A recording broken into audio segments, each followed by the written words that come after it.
پڑی جائے اس وقت آدمی غلط دوسری چیزوں میں لگ کر کے اپنا وقت برباد کرے. کیا یہ مسلمان بھی ہو سکتا ہے؟ اسی لیے آج حالات بہت برے ہیں پورے ہندوستان کا، اور ہندوستان چھوڑیے پوری دنیا کی حالت بہت بگڑ چکی ہے، بہت زیادہ. آج دیکھیں مسلمانوں کو جگہ جگہ پہ مارا جا رہا ہے، لڑکیوں کے حجاب کو اس کے جسم سے نکال کر کے پھینک دیا جا رہا ہے، کہیں ٹرینوں کے اندر گولیاں مار دی جاتی ہے، کہیں آپ دیکھتے ہیں مسجدوں کے اندر جا کر کے مسجدوں کے اندر جھنڈے گاڑ دیے جاتے ہیں، اور نہ جانے کون کون سی حرکتیں کی جا رہی ہے.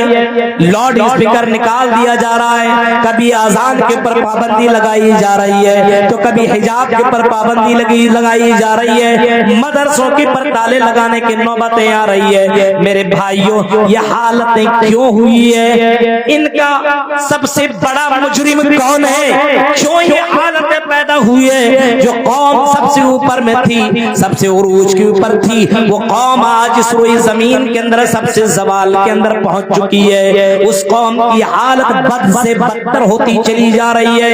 ایک جانور کو مارا جاتا ہے، 10 لوگ کھڑے ہو جاتے ہیں کہ جانور کا کیا قصور ہے، کیوں مار رہے ہو، اس جانور کو کیوں مار رہے ہو. لیکن اگر کسی مسلمان کو پیٹا جاتا ہے، اللہ کی قسم کوئی بولنے والا نہیں ہے اس مسلمان کو کیوں مار رہے ہو، ارے اس کا کیا قصور ہے، اس کو کیوں مار کر کے تم ننگا کر رہے ہو. آج مسلمانوں کے حق میں کوئی بولنے والا نہیں ہے. اتنا لاچار، اتنا مظلوم، اتنا محکوم، اتنا بیکار، اتنا ذلیل کائنات میں کبھی بھی مسلمانوں کی حالت نہیں ہوئی ہے. آج مسلمانوں کی حالت بد سے بدتر ہوتی چلی جا رہی ہے.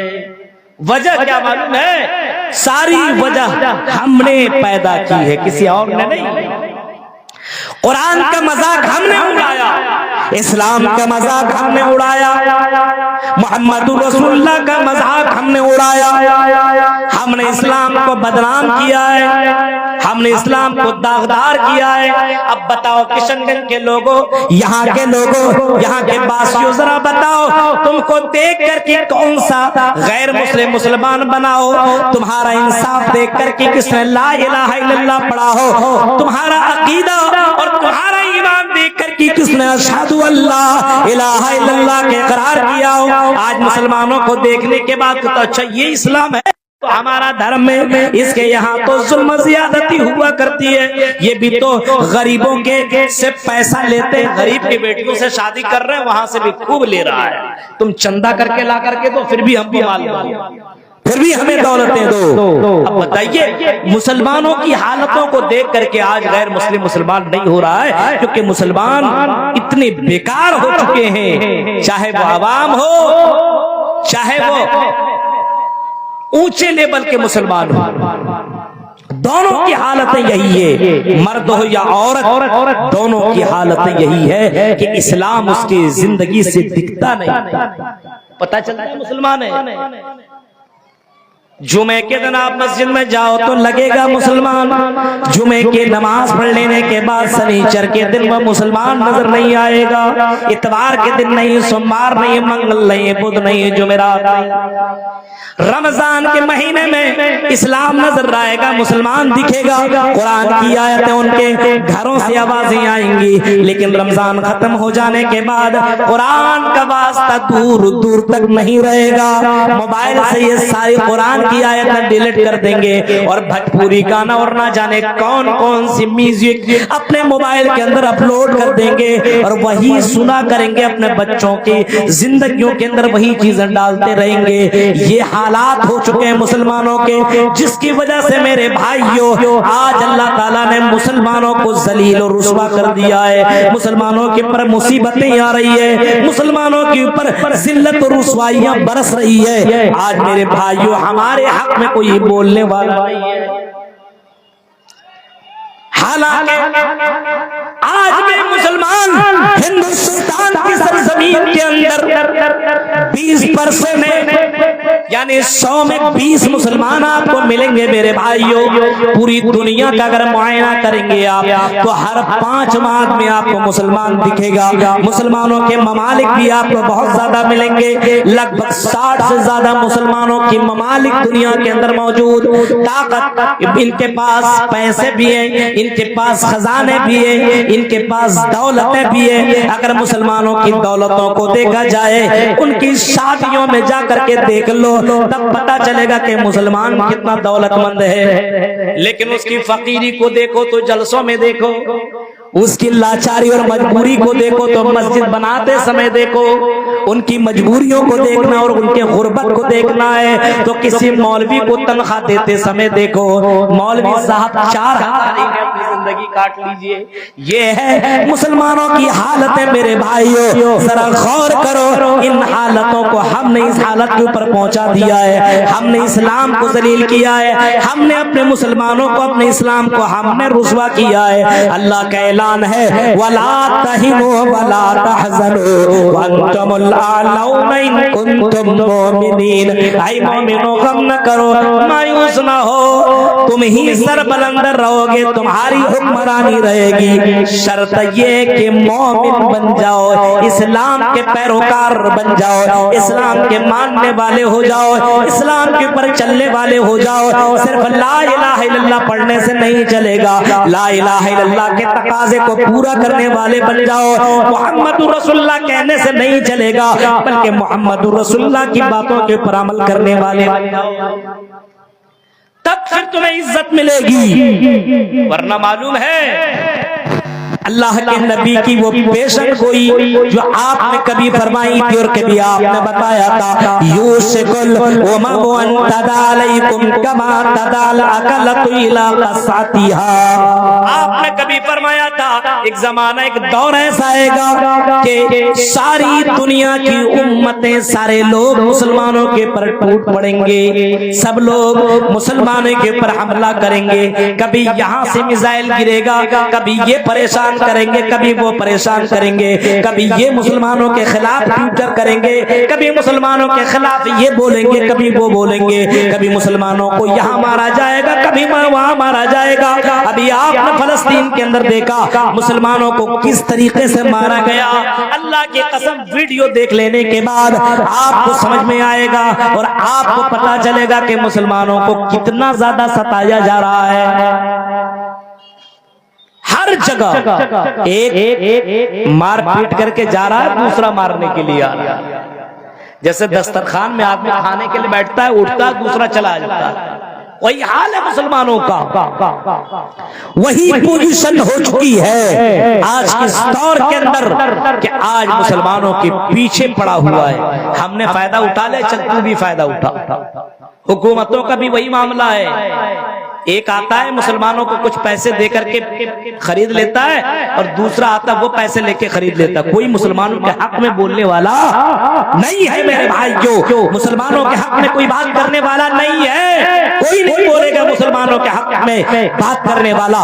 آج مسلمانوں سے صرف فائدہ اٹھایا جا رہا ہے, جس طریقے سے جانوروں سے لوگ فائدہ اٹھاتے ہیں یہ حالت ہو چکی ہے. اللہ کے نبی نے فرمایا کہ زمانہ ایسا آئے گا کہ پوری دنیا ٹوٹ پڑے گی.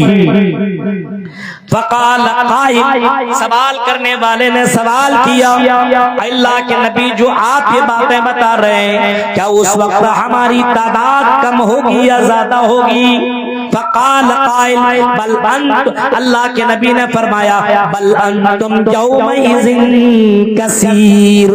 سنو او بغل باڑی کے لوگوں, تقریریں تم نے بہت زیادہ سنی ہوگی, ہاں ہم سمجھتے ہیں کہ تم بہت زیادہ بیزی ہو چکے ہو, تمہارے پاس آج سننے کے لیے ٹائم نہیں ہے. آج اگر آرکیسٹرا کر دو, جو نوجوان بھاگ رہے ہیں نا جلیبی کھا کر کے اور مرغا مسلم کھا کر کے اور یہ کھا کر کے, اگر آرکیسٹرا میں نچنیاں ناچنے والی, کمر دکھانے والی آ جاتی, پوری رات بھر آنکھوں میں دوائیاں ڈال ڈال کر دیکھتا. اتنی بدتر قوم ہو چکی. غور کریے میرے بھائیو, آج نچنیاں ناچنے والی ناچتی، ہاں طوائف خانوں کی اگر کوئی طوائف آگے آ جاتی اور ناچتی، میں یہ کہہ رہا ہوں اور علی اعلانیہ یہ باتیں میں تم سے کہہ رہا ہوں میرے بھائیوں کہ اس نچنیاں اور اس طوائف کو دیکھنے والے یہ مسلمان نوجوان پوری رات بھر اپنی نیندیں برباد کر دیتے، لیکن میرے بھائیوں قرآن و حدیث کے سننے کے لیے اس کے پاس یہ حالت ہو چکی ہے۔ فرمایا بل یومئذ کثیر، میرے صحابہ اس زمانے میں تمہاری تعداد بہت زیادہ ہوگی، تمہاری تعداد بہت زیادہ ہوگی، اور تعداد ہے بھی آج دیکھیں اپنے کشن گنج کے اندر اتنی تعداد ہے۔ اگر سارے مسلمان متفق ہو کر کے چاہ لیں تو اپنا سانسد یہاں سے لے کر کے بھیج چاہ لیں، لیکن متحد ہو تو بدل ڈالو نظام گلشن، ورنہ ان بکھرے ہوئے تاروں سے کیا بات بنے۔ آج تو متحد ہے ہی نہیں، آج گاؤں گاؤں میں اختلاف ہے، مسلکی اختلاف ہے، یہ تیری مسجد، یہ میری مسجد، یہ میرا مدرسہ، یہ تیرا مدرسہ، یہی تو مسلمانوں کے اندر ہو رہا ہے۔ آج اتحاد ہے ہی نہیں۔ جن کو ایک جسم اسلام نے بتایا ہے، اگر ہندوستان کا کوئی مسلمان ہو اور کوئی مسلمان فلسطین کا رہنے والا ہو، اگر درد فلسطین کے مسلمان کو ہوتا ہو تو مسلمان دوسرے مسلمان ہندوستانیوں کو بھی درد ہوتا ہے۔ یہ اللہ کے نبی صلی اللہ علیہ وسلم نے یہ درس ہمیں دیا ہے، لیکن آج جائے بھاڑ میں تو مرے کٹے ڈوبے، کوئی مطلب ہی نہیں ہے، ہم اپنا مست ہیں، دوسرے سے ہمیں کوئی مطلب نہیں ہے۔ اللہ کے نبی نے فرمایا تھا تمہاری تعداد بہت زیادہ ہوگی، لیکن آپ نے فرمایا تعداد تو ہوگی، پیسے بھی ہوں گے، دولت بھی ہوگی، ساری چیزیں ہوں گی، لیکن اس وقت تمہارے اندر دو بیماریاں آ جائیں گی، دو بیماری۔ ابھی میں بتا رہا ہوں وہ بیماری ہمارے اندر موجود ہے، اور کتنی بیماریاں جس کی وجہ سے ذلتیں ہو رہی ہے ابھی میں آپ کو بتاتا ہوں، اور سنیے، اور اس کا علاج بھی میں آپ کے سامنے بتانے کی کوشش کروں گا، غور کیجئے۔ آپ نے فرمایا وَلَيَنزِعَنَّ اللَّهُ مِن صُدُورِ عَدُوِّكُمُ الْمَحَابَّةَ مِنكُمْ، آپ نے فرمایا کہ اللہ تعالیٰ تمہارے دلوں کے اندر دشمنوں کا ڈر پیدا کر دے گا۔ وَلَيَنزِعَنَّ اللَّهُ مِن صُدُورِ عَدُوِّكُمُ الْمَحَابَّةَ منکم، مسلمان غیر مسلموں سے ڈرنے لگیں گے۔ مسلمان بھی ڈرے گا، ڈرنے لگے گا۔ آج دیکھیں مسلمان کیسے کیسے ڈرتا ہے۔ پہلے کا مسلمان اللہ کی قسم رستم کے دربار میں پہنچتا ہے۔ آپ نے ایران کا بھی وہ واقعہ سنا ہوگا، اس زمانے میں سپر پاور ملک ایران مانا جاتا تھا، سپر پاور ملک۔ اس ملک میں آدمی جانے کے لیے کئی بار سوچتا تھا، جیسے آج کے دور میں سپر پاور ملک امریکہ ہے، کوئی آنکھ اٹھا کر کے دیکھے اس کو تباہ کر دیتا ہے۔ اس دور میں ایران سب سے پاورفل ملک مانا جاتا ہے۔ جب ایران کے اس بادشاہ رستم نے جب دیکھا کہ مسلمانوں کی فوجیں یہاں وہاں جا کر کے جنگیں لڑ رہی ہے، تو مسلمان کا ایک قاصد پہنچا ایران کے پاس، ایران بادشاہ کے پاس، ربیع ابن عامر۔ اور ربی جب پہنچتے ہیں اس وقت وہاں کا بادشاہ رستم نے اپنا دربار کو اتنا بہترین سجایا، اتنا خوبصورت طریقے سے اس کو آراستہ اور پیراستہ کر دیا کہ آدمی دیکھنے کے بعد دنگ رہ جائے، ارے کیا چیز ہے یار۔ آدمی سجاتا، کبھی کبھی شادیوں میں دیکھیے لگے گا یہ امبانی کا بیٹا، ایسے سجاتا ہے، اتنا بہترین طریقے سے سجایا، قالین زبردست قسم کے، ہاں سونے کے پانی یا سونے سے جگہ جگہ پہ اس طریقے سے اس کو آراستہ اور پیراستہ اتنا مزین کر دیا، دیکھنے والا دنگ رہ۔ پہنچا مسلمانوں کا قاصد، پہنچنے کے بعد تلوار لیا ہوا، پھٹا پرانا کپڑا پہنا ہوا پہنچتا ہے، اور پہنچنے کے بعد جب رستم اس کو دیکھتا تو دیکھتا ہی رہ جاتا ہے کہ اس کے اندر کوئی ڈر خوف ہے ہی نہیں، اتنے بڑے بادشاہ ہیں ہم، اتنا زبردست ہم نے سجایا ہے، ہماری سجاوٹ کو دیکھ کر کے اور ہمارا رعب و دبدبہ دیکھ کر کے اس کے اندر ذرہ برابر فرق نہیں پڑ رہا ہے، کیا معاملہ ہے؟ جواب دیتا ہے اے رستم، تم سے ڈرتا ہوگا، پوری دنیا ڈرنے والی ہوگی، ہم مسلمان تم سے ڈر نہیں سکتے، ہم صرف اللہ سے ڈرا کرتے ہیں۔ تمہاری خوبصورتی دیکھ کر کے یہ دوسرے لوگ